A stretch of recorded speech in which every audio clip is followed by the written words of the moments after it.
Are you living your life by design with intention? And does it really matter? Can architecting your life really bring you happiness, fulfillment, and joy? To hear our thoughts and more, stay tuned to this episode of The Den.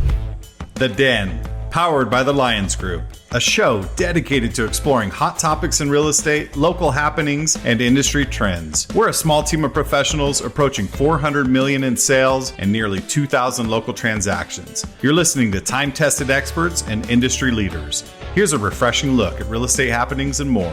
Welcome to The Den.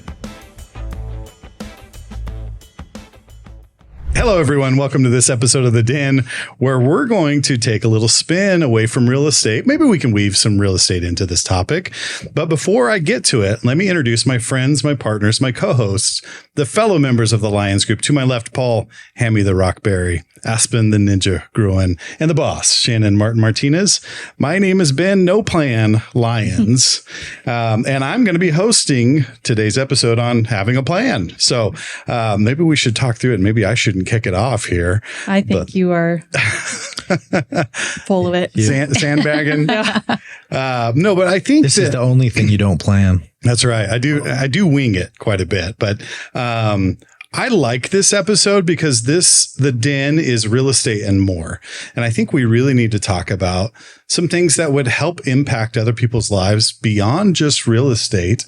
And this topic came to mind, life by design. I think it's important that we think about your life, how you visualize it, and how you make it come to fruition. What's your ideal life? And I think too many people, correct me if I'm wrong, but I think too many people just kind of float through life without much of a plan. And there's regrets that are involved with that. But it's never too late. It's never too late to start architecting your life. And I wanted to get some insight because I haven't talked really much about this to any of you personally. So I'm curious to know, your thoughts and how you go about architecting your life and go from there. So Aspen, I'm going to kick off with you today. I know I like that look. I'm not supposed to look at it. I know. Yes. Yeah. Too. So this, really is an important concept for people. And again, I think a lot of people are on autopilot, kind of like the Tesla. Right? You just sit in the driver's seat and let the car take you. But you really got to put in the directions. You really have to have a vision for your life. How important is, and you personally, I want to talk about you personally, how much time do you put into visualizing your life, your ideal situation, and then taking action to get there?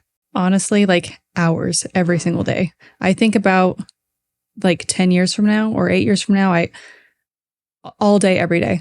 That's all I think about. I feel like everything I do, and you guys know I say it all the time. I'm going to retire in 8 years. That's my plan. Mm-hmm. And whether it happens or not, that's not the point. I say it all the time. So whenever I'm making a decision, it's going to go towards that. Now, I do think you have to live at the same time.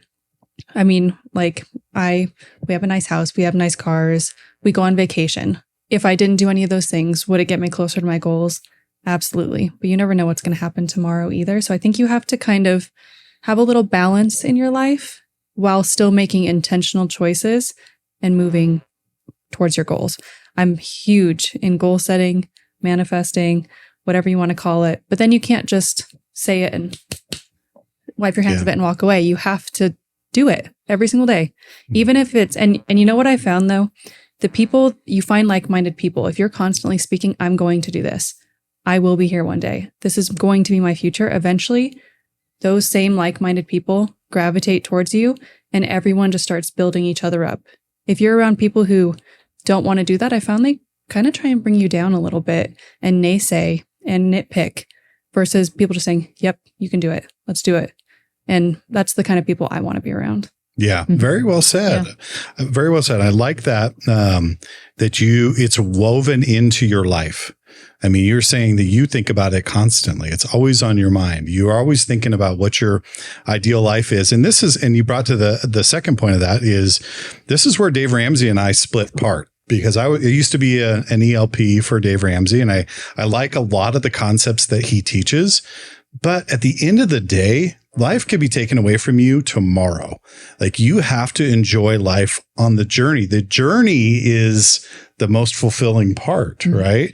And so he is very much eat beans and rice and do these things for 20 years. And then at some point you're going to live like no one else lives. That's where I split ways with him. You got to live today, and you've got to enjoy today in your life today to really be fulfilled, because the journey is most of your life. You see it every day. People have that mindset, that almost frugality mindset, and they're just hoarding it away, and making great decisions. But once you're in that mindset for 20, 30, 40, 50 years, it's really hard to break out. And now all of a sudden, you can't go travel anymore because you're too old, but you have all this money. Yeah. And for what? Yeah. And you've missed the opportunity where you may have had young kids, where you would have really enjoyed made memories. Yeah, exactly. It would have been a much better experience to do it then. And that's being intentional too, is being intentional that you're going to not only save for your future in that retirement, but you're also making time to enjoy the journey, or making time to find those vacations and build the memories with your family. Exactly. Being intentional about that is just as important. I would agree. What about the energy or time? Does it take energy and time to really craft a vision for your life?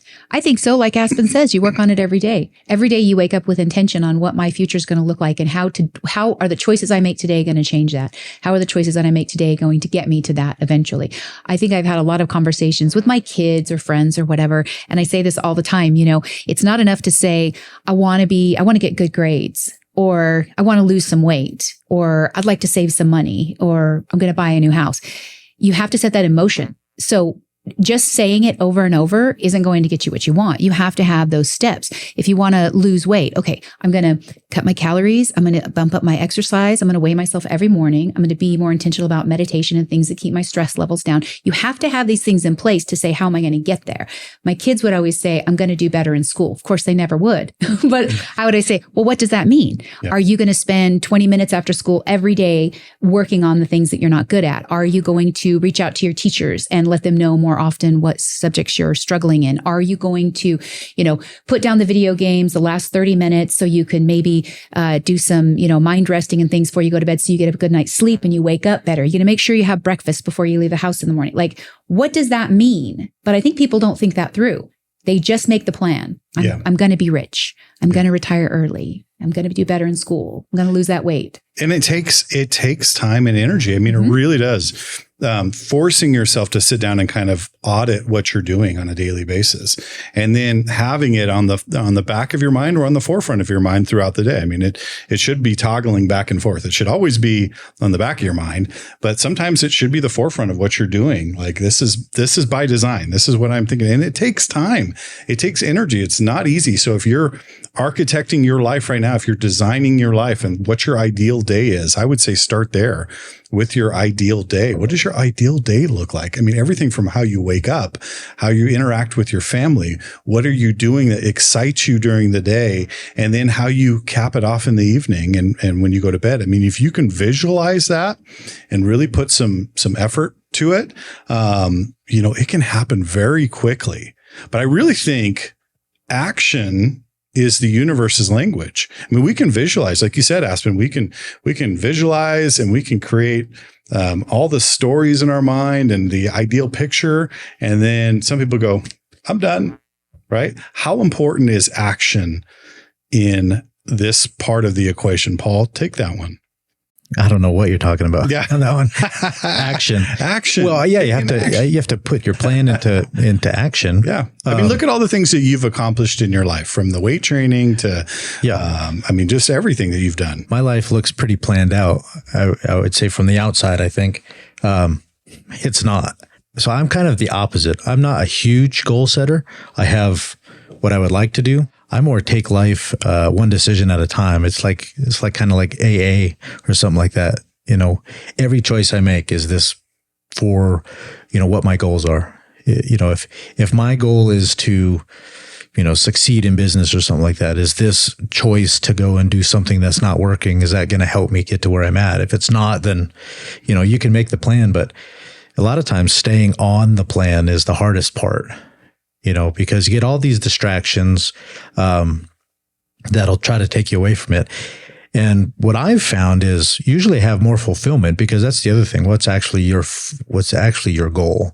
Is it to be a millionaire, or is it to be financially free? Is it to be, head of a huge company, or is it to have the freedom to make choices that will affect your life in a positive way? So those are different things. You know what I mean? So when you set the goal, I always try to think in those abstract terms, because then that gives me the freedom to say, I have to veer off my plan because somebody in my life needs extra time, or this conversation today needs more time and the rest of my day has got to go away because this is the most important thing.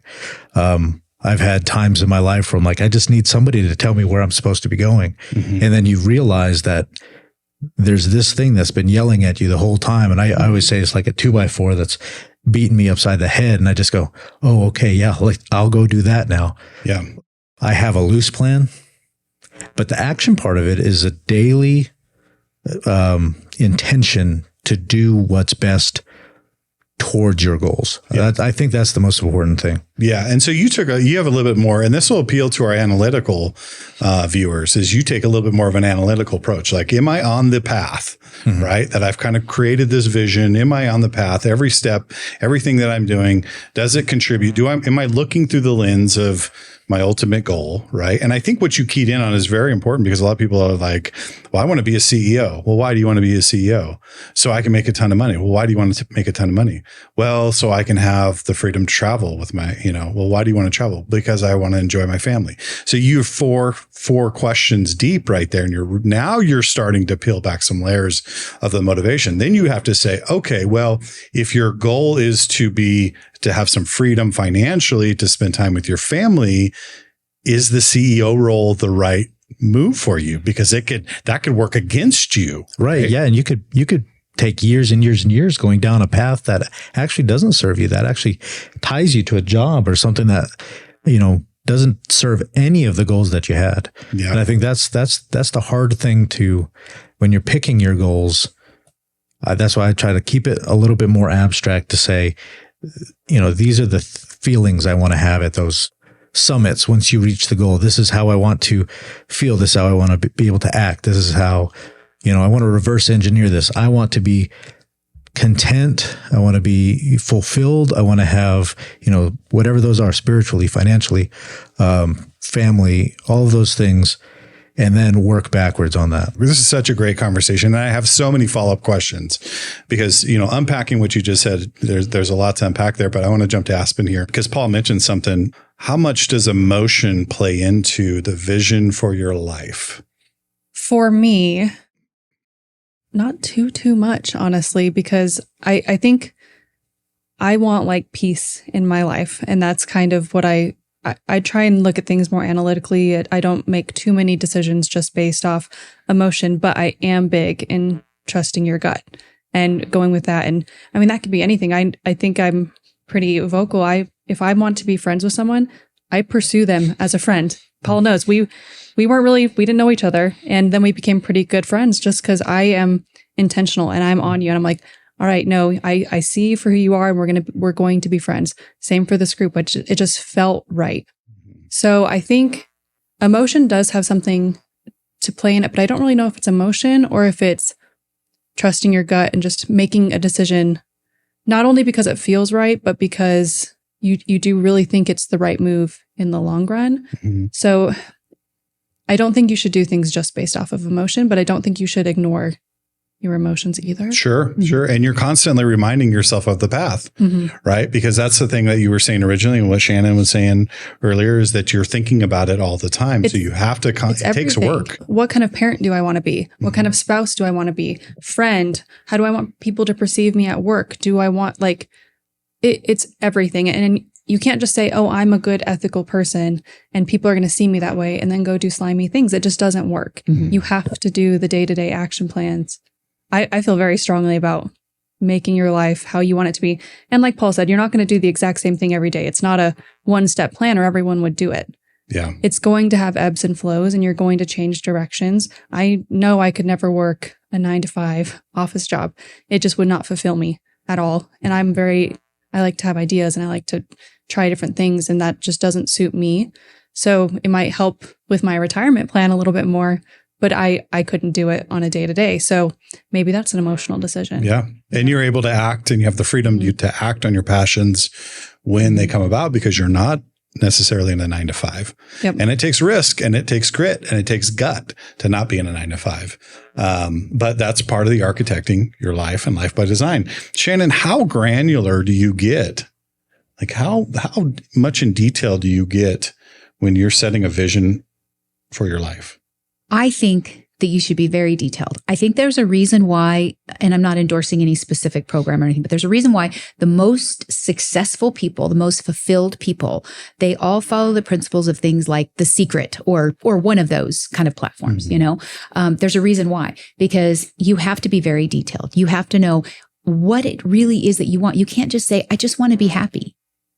What does happiness mean? What are the things that are going to make you happy? And then you have to break that down. What are the things I have to do to be there? Do you have to remove toxic people? Do you have to build better relationships? Do you maybe need some therapy? Do you need to, improve your home life? Anything from, do we just take away cell phones from the kids so we have more quality time together? What is it? It has to be pretty detailed what that means, I think, or you don't have a way to make it happen. So many people, I think, start their adult life and they go all the way to the end of their life with a plan for what they wanted, but they never set a plan to make it happen.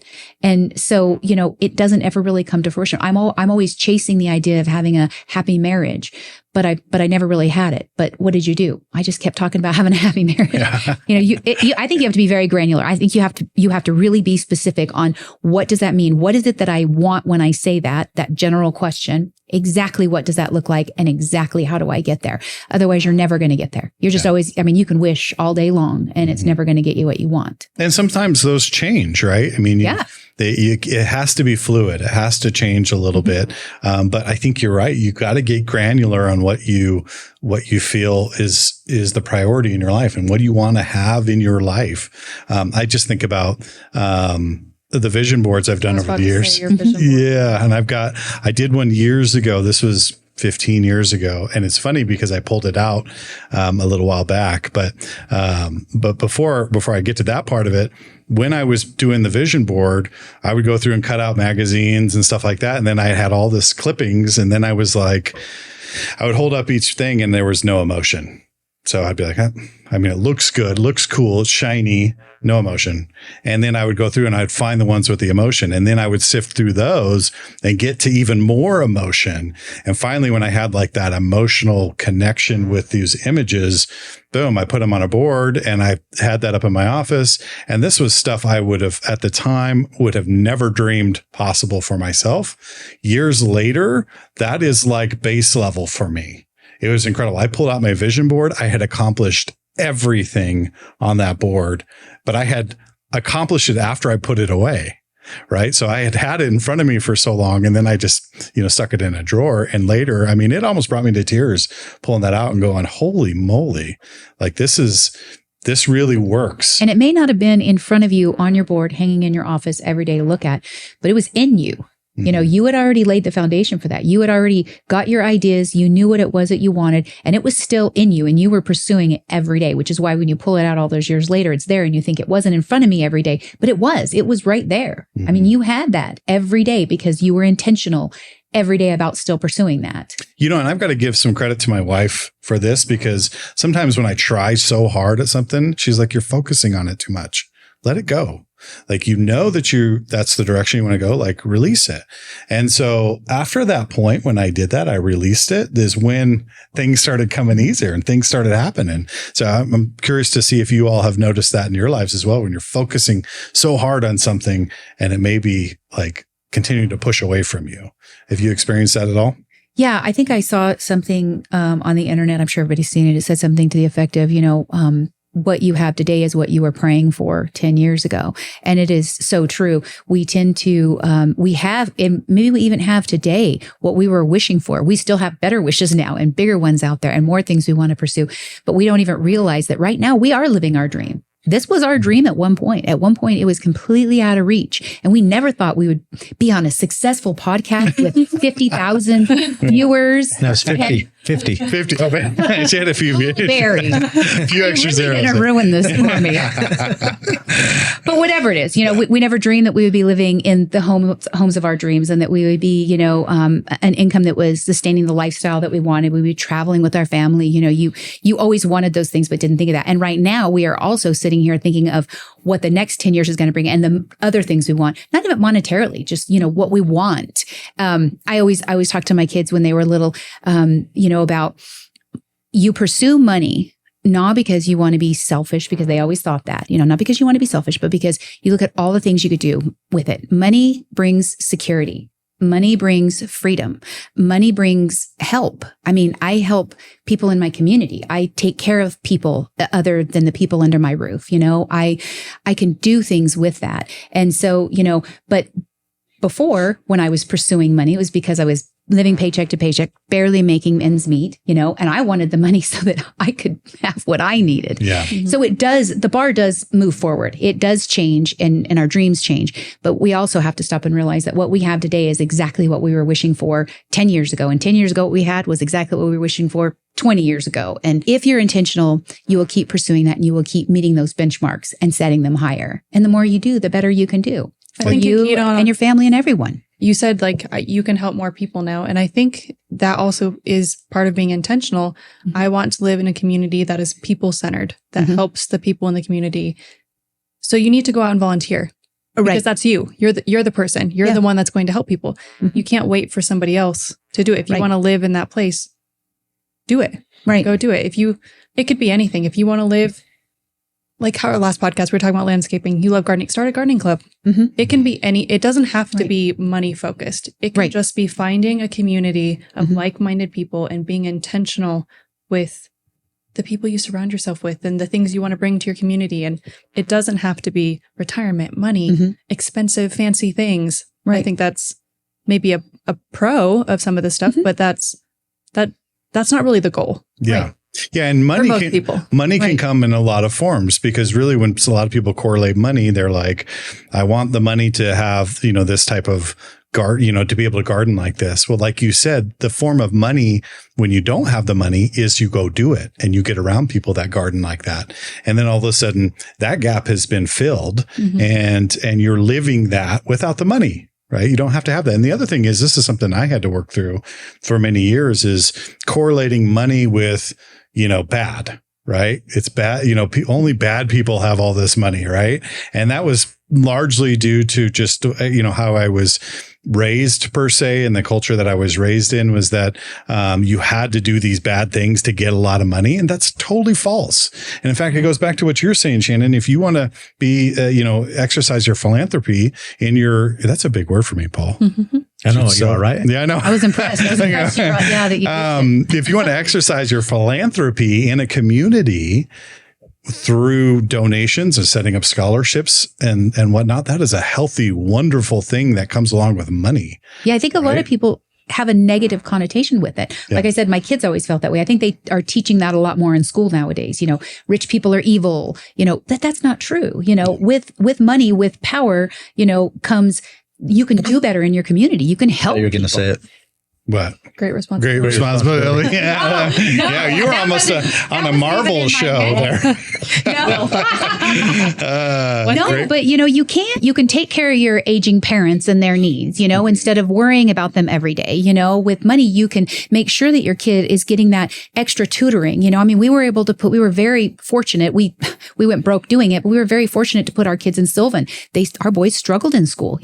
Sylvan is expensive. And when you're paying, like $5,000 a kid every summer to put them in Sylvan, and and they're coming out going, I don't want to go today. You're thinking, do you know what I'm pouring in you right now? You're going to go and you're going to like going. Right. So, but that's always been my idea, with power, with money, you can do great things. It doesn't have to be ugly and evil. And I think we've taught the young people that a little bit too much, aim high. You can be a great person. You can do so much when you're in a position to do it. It's like the oxygen mask, take take care of yourself, and then you can go out in the world and be better and do better. Something you both keyed into, you were talking about Moran telling you to take a step back, and you saying you can push your kids and like, they don't want to go. They probably didn't like going, but I'm sure they're thankful that you did it now. And I think that's one thing that is important too, is doing the hard work in your family center. Like Bryson is one of the hardest workers I've ever met in my life. If he sets his mind to something, he is going to do it, period. But I'm kind of a little bit of a lazier person, but he was such a hard worker. So it goes hand in hand. Like I feel like his goals have raised and my work ethic has raised just by being around each other. I have a son that has a really hard time in school.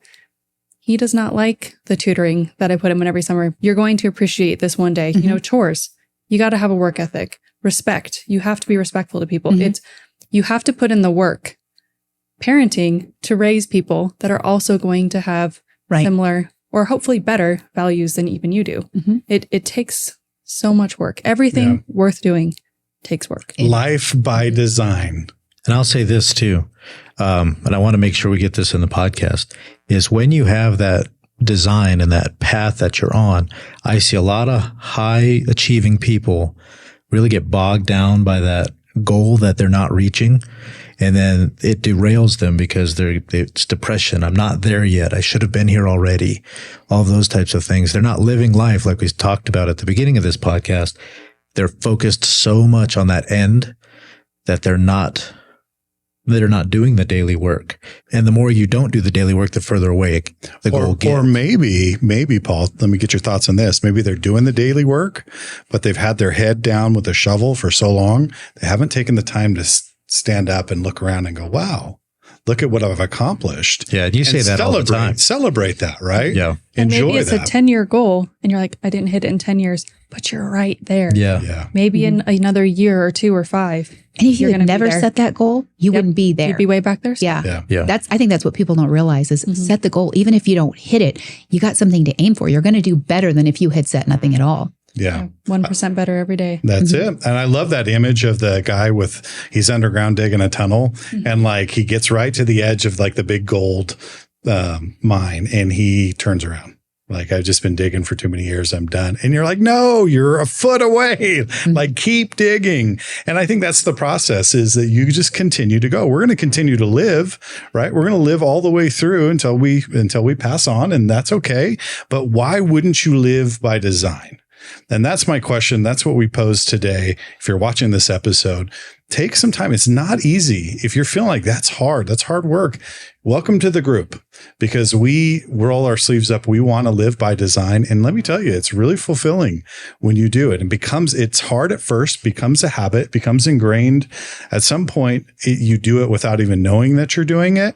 And then you can walk around your life and go, man, I love this. And now I can add a little here or add it there or tweak a little bit here. And I think that just comes with age and maturity. I'd been doing the 9 to 5 for a long time, and you guys brought me in years ago and gave me the freedom to actually live a life that I could design for myself. So I thank you all for that. You're welcome. You're welcome. And hey, happy birthday to you, Paul. Yes. Birthday, Paul. Congratulations. 29. 74. Man. You are getting up there. And he won. Still look good at 74. You do. You were People's Choice, right? Of the Judge's Choice. I'm sorry. Judge's Choice of the Chili Cook-Off, the great Realtor Chili This is just Cook-Off. your week. I know. Yeah. By design. Killing it this week. Yeah. How much did you lift this morning? I didn't. Well, you got to take a day off now, right? Good for you. Yeah, Superman's got to take the rest every once in a while. Well, let's wrap this episode up. What a fantastic conversation. I love this because at the Den we talk about real estate and more, and this is the more part. Be intentional with your life. Design your life. It takes work. It does. And it's hard. And it's a little uncomfortable, but put emotion behind the vision for your life. Really ask yourself the questions. If you're trying to achieve a certain position, or what are you trying to achieve? Why? Ask yourself, 4, 5, 6, 7 questions deep on why you're trying to do that, because that may change the trajectory. You may realize, well, maybe that position doesn't serve me, or whatever I'm trying to accomplish may not serve me what I really want in my life. So take the time to discover that for yourself. You owe it to yourself to do that. Take the steps and know that it's a little bit of work. It's hard work, but it's fulfilling. It brings you joy, and welcome to the company, because I feel like people that are successful and happy, truly happy in their lives, take the time to design their life and continue to act upon it, because action is the universe's language. You can have all these great thoughts, but you have to put some action behind it, and just know we're right there with you, lockstep. So thank you for listening to this episode of The Den. If you like our content, please subscribe to our YouTube channel. Go to our Facebook page. We've got TikTok. We've got Instagram. We have a great newsletter that we send out on a weekly basis. It has all kinds of current information. We love your comments. We love your feedback, and we'd love to sit down with you and schedule a consultation. If you're looking to buy or sell a property, we'd love to work with you and give you an advantage in today's market. So until next time, we'll see you in the Den. Thank you for listening to The Den, powered by the Lyons Group. Hit the subscribe button to keep informed on real estate happenings. If you'd like to learn more about the Lyons Group, visit sjcbroker.com. Complex markets require complex strategies. The Lyons Group can give you a true advantage in any market. Whether you're buying or selling, residential or commercial, contact us directly at sjcbroker.com. We're time-tested experts with a client-first approach, and we'll see you next time in The Den.